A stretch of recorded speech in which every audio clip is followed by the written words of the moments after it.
All right, YouTube, how you doing? Welcome back to the channel and welcome back to the full NBA slate breakdown videos. We do have just a 4-game NBA slate to dive into in today's video like we always do. I'm going to dive into each and every one of these games. I'll give you my prediction on the side. I'll give you my prediction on the total. We'll talk about any other plays like player props that we like in the game as well. But as always, guys, keep an eye down on the pinned comment of this video. That'll take you to all of my final plays so I'm actually rolling with myself.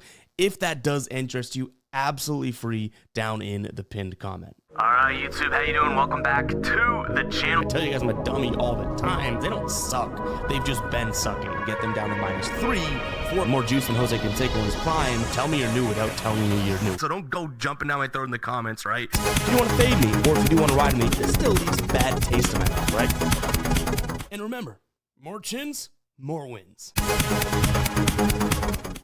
All right, so we do return from Vegas. I am tired, I'm burnt out, but we did survive. We had really good days over there as well.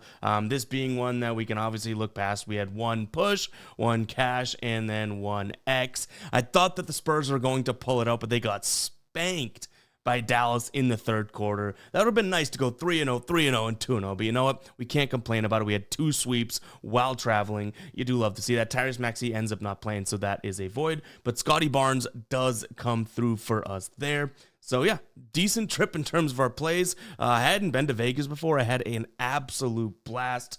But now we're just suffering the repercussions as we're back to real life now. But you know what? We battle through. Tassis and I recorded H to H earlier this morning, and I felt like I was like sleepwalking through that or something. But still, that comes out today, guys, that show at about 1 p.m. Eastern time. So make sure to go ahead and check that out if you want to see me kind of reeling. But let's get back on the ride of the day train as well, guys. We didn't do it while we were traveling, but get those hashtag ride of the days down in the comments. I jump on board with one person's play each and every day. If you don't know what it is, I give you a shout out in the next video, win or loss. I also shout you out over on my Twitter/X, which will pop up right here in the bottom left of your screen throughout the show. So make sure to get those plays down in the comments. Keep it inside -150, and we'll ride with somebody. And again, you get shouted out here on the channel, win or loss, and on Twitter/X, as well as on the final plays, with the final plays over on the Guy Boston site. If you win, we continue to ride with your plays until you lose. If you do lose, we got to talk about it. You'll get the shout out, but you got to face the soundboard womp womp there. But all right, what do you say we dive into this slate? Like I said, just 4 games. Maybe that's a good thing depending on how you look at it, because my brain feels like I can like feel the pulse in my brain. So maybe not jumping into like a 15-game slate is good for your boy here. But yeah, hit that like button, guys. Hit that subscribe button. One last little ramble thing. I do truly appreciate how much support we get even when we're traveling. We get some comments and jokes being like traveling a lot and all that. And it's like, yeah, like even last year, remember with all the weddings that I went to, it's like, but we're still really grinding to get those videos out. I know the videos are a little bit different, a little bit shorter, a little bit hybrid version of the video, but I do truly appreciate all that support we get in the comments of like, you know, people saying like, oh, I appreciate even when you're on vacation and stuff, you're getting these out, because I love doing that. I love seeing that comment. So I do appreciate we got a ton of that this weekend. So yeah, thank you. I guess that's what I'm trying to say. Thank you. Let's dive into game number 1 here. Indiana taking on Milwaukee. Started off with the injuries, some seriously notable ones here. So in terms of being out, Bobby Portis still there. But on the Milwaukee side of things, Dame and Giannis both listed as probable. If they don't play, this is going to change how we look at this game, obviously. And then Tyrese Halliburton, I have a player prop that I like with him as well. So he's listed as questionable. If he doesn't play, then obviously that's going to change things as well. I don't think that he's going to change where I lean in terms of a spread side. But overall, like I said, I do have a Tyrese Halliburton potential player prop look. So let's start with what we have in terms of these 2 teams, you know, in terms of which side that we're liking. And I do ultimately side with the Bucks here. This Bucks team is 7-3 over their last 10, 6-3-1 against the number. Indiana was playing really, really good basketball. They've kind of cooled off. 5-5 last 10 here, both straight up and against the number. This is a team that obviously, you know, I think when they're playing their best basketball, they're playing fast, and they've been cashing unders left and right. 3-7 to the over, so 7-3 to the under over their last 10 games. And yeah, they've been banged up, right? Halliburton's either missed 2 in a row, or this would be his 3rd, or missed 3 in a row, right? So that's obviously huge. Though he's not having the craziest of seasons, that's still arguably their best player being injured. And even if he comes back, I think that, that being a hip injury could still be a little bit hobbled. So I like Milwaukee in this spot. Outside of them just playing better basketball recently, Indiana is a team that, shoots a decent amount of threes. We've seen some decent Milwaukee three-point coverage lately. Last 10 games here, 31.9% to their opponents from above the break. 22.7 from the right corner in terms of field goal percentage and 36 from the left corner. So I don't think Indiana's going to have the easiest of success here from the perimeter. You look at it from the season long, where is Indiana scoring from? They've been scoring in the paint. Milwaukee, a top 6 team in terms of preventing points in the paint. So yeah, I don't think Indiana has the easiest time scoring. That also kind of leads me into a potential look at an under in the game, but also a team total under. I don't necessarily think Milwaukee's going to need to up the pace, but I would slightly prefer Indiana team total under because Milwaukee has been playing at a very fast pace. So I don't want to sit here with an under and then Milwaukee's the team that goes off and scores a bunch and kind of kills it, right? So I don't mind an under, but I think I like Indiana team total under a little bit more. Now, I mentioned a player prop that I'm liking, and it is going to be Tyrese Halliburton over 12.5 rebounds plus assists. Now, like I said, he's been banged up. He's missed a few straight games here. But prior to that, we finally started to see Tyrese Halliburton look like the Halliburton last year in terms of passing, right? Prior to his injury, in those 6 games, 12 assists, 16 assists, 11 assists, 10 assists, 12 assists, 15 assists. Like, he started to have a lot of assists. He's getting a ton of potential assists, nearly 20 per game. He had 32 potential assists in that game against Denver.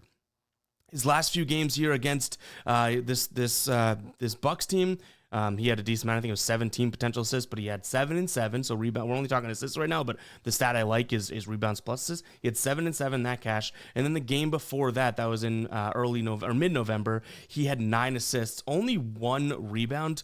So we're obviously hoping for a few more rebounds than that. But even if we just look at it from a rebound standpoint, right? He's actually had plenty of decent rebounding games against his Milwaukee squad. 11 of his last 13 against Milwaukee. That is dating back playoffs and all that. I get it. But he had 7 rebounds last time he played. So I like Halliburton here over 12.5 rebounds plus assists. I think that he has a decent amount of quantity in terms of, potentials and rebound chances that we could see today. So yeah, I like the way that he's been playing. We just want him to be healthy, right? Because he started to play well.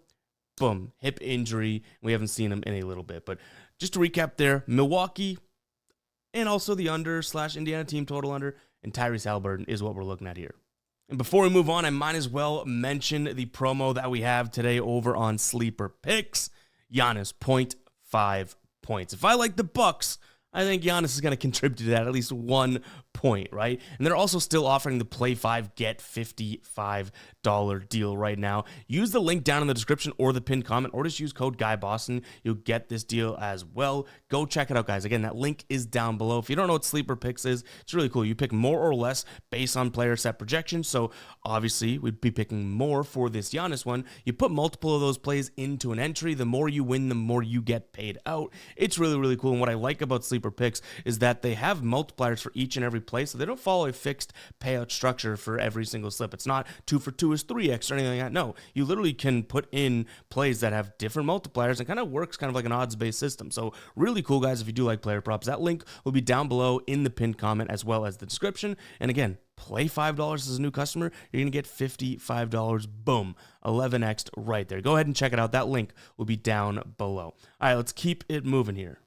Detroit taking on Washington. I should have mentioned this at the start of the show. We do have 4 games, 2 of which, and we'll talk about the Cleveland and Brooklyn one in just a second, massive, massive spread. So I don't know how much we're going to love diving into this. Maybe there's something we can do with one of those slimy parlays that we've been putting together. Spurs kind of screwed us last night, but we'll see. Keep an eye on the pinned comment to take it to the final place. See if we can, because there's really nothing that makes me want to look at Washington here.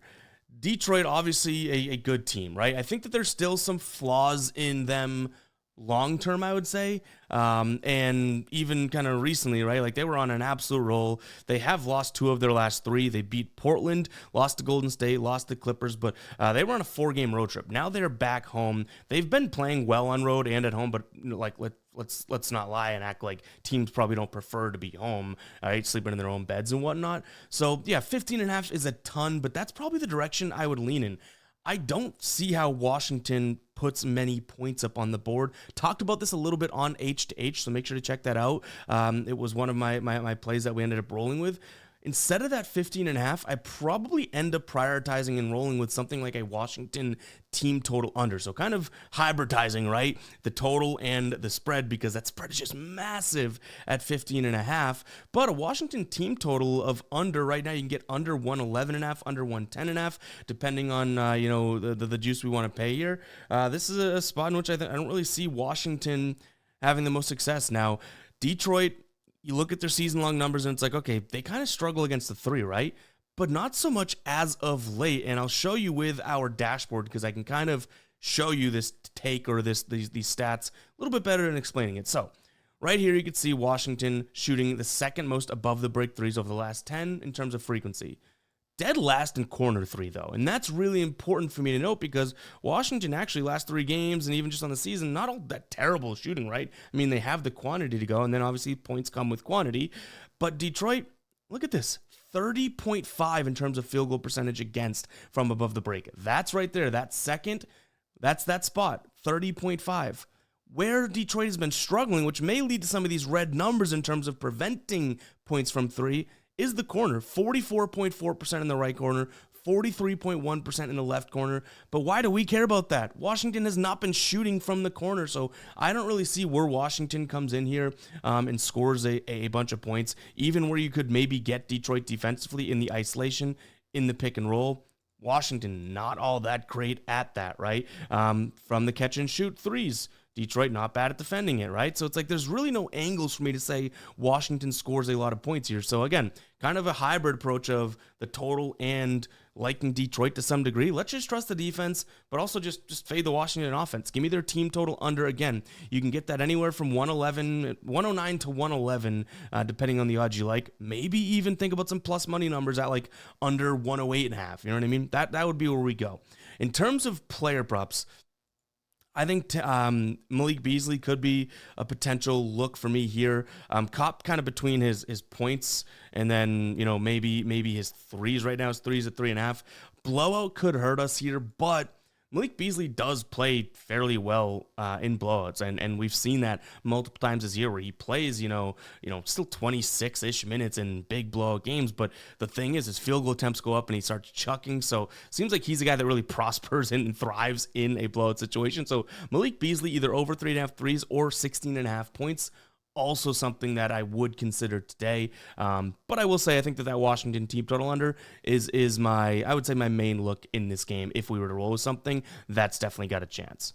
All right, Cleveland taking on Brooklyn. Now this number is just asinine to me, right? 18 points. You're asking a team to have to win by pretty much 20 to cover for you. I don't think that we can get there. I don't think that there's any way to get there, so I'll sound it.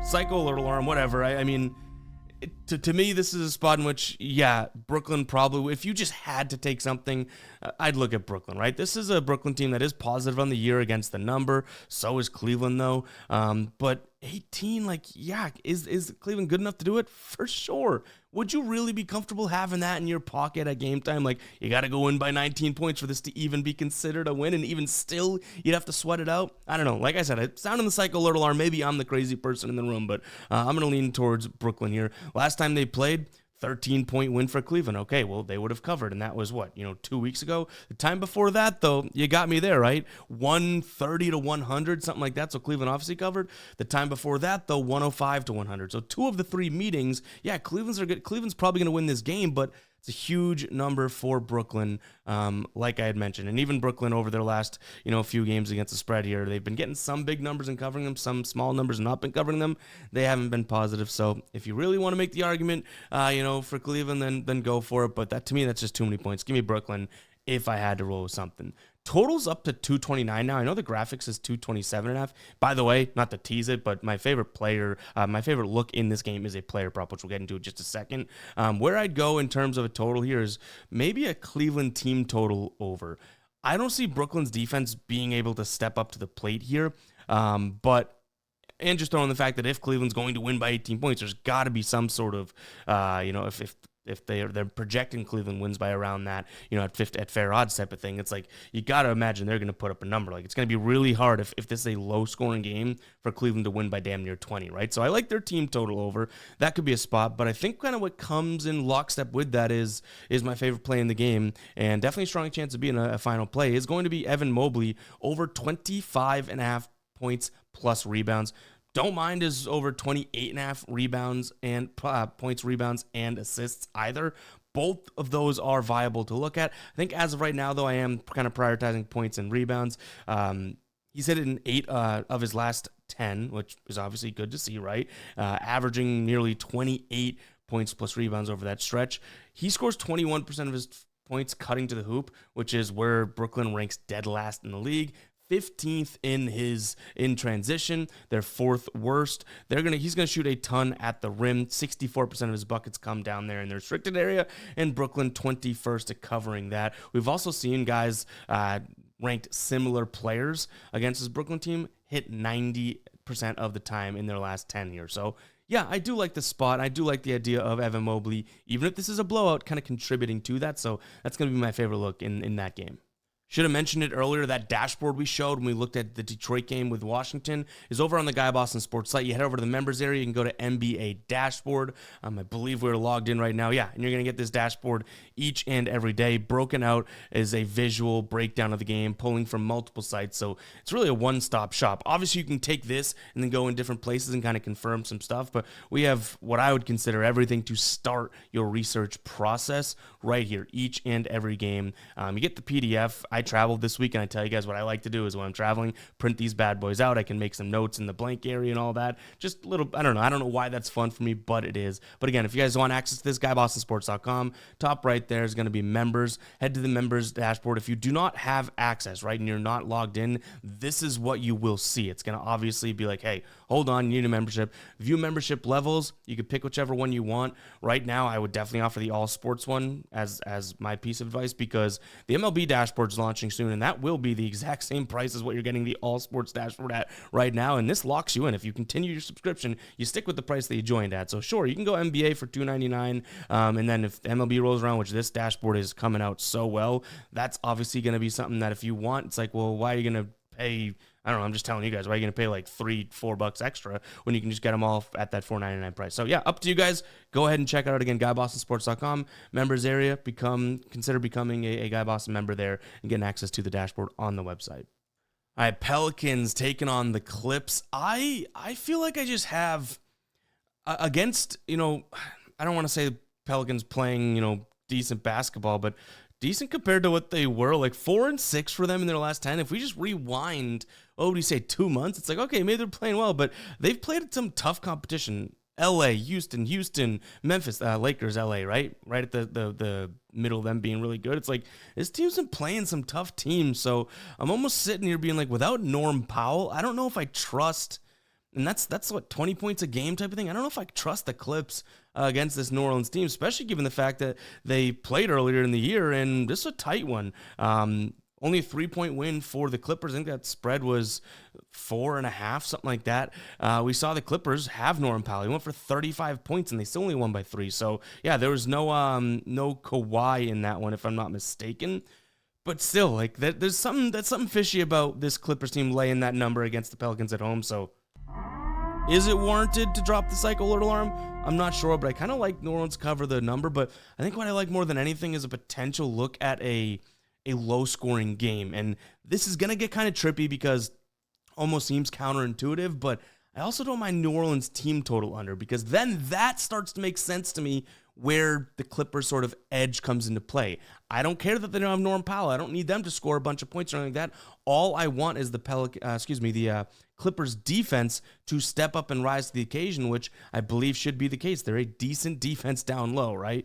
Third best in terms of points in the paint allowed this season. Pelicans are pretty much, even just using the dashboard, you can see it right here, pretty much exclusively shooting from in the restricted area. Obviously, CJ, Trey Murphy, like they will take some outside shots, but still, if this Clippers team can step up and prevent points in the paint, which they have done all year long, maybe not so much as of late, but Still trusting the bigger picture and the bigger sample size, I like a New Orleans team total under. And very rarely, guys, will you ever see me or anyone be like, I kind of like New Orleans plus the points, but I also like their team total under. You know what I mean? That's just kind of showing it's not necessarily me totally backing New Orleans liking the points, right? I just think it's a low scoring game. So by default, I also kind of lean slightly towards the under just in general. But yeah, right now that team total, I know I haven't mentioned it yet. Let's see if we can get updated line.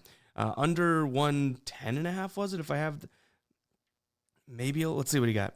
Just want to get the updated line so we get it right. Yeah, under 109.5 New Orleans team total under. Decent amount of juice, under 108.5, like that as well. They've hit both of those in 2 of their last 3 games there. So yeah, kind of weird, but again, I'm kind of trusting the Clippers defense. If Norm Powell is playing, I might even like them minus the 6.5, but without him, and I do think that's a big deal, I'm going to lean towards the Pelicans, but more so, weirdly enough, in some weird universe that this dumb brain is in, kind of like their team total under, as well as the full game under. Player prop wise, nothing as of right now is totally jumping out to me. If we add anything player prop wise in this one, I will make sure to add it to the final plays, and then obviously give a little bit blurb as of why I like that and kind of my reasoning and rationale and some numbers behind it. But as of right now, nothing totally jumping off the page to me. But guys, it's going to wrap it up for today's show. It is good to be back. I apologize if I'm rambling or saying some crazy stuff. Like, I am so tired. I haven't slept in, like 26 hours now. Red-eye flight. I stink at sleeping on planes, so that didn't really work.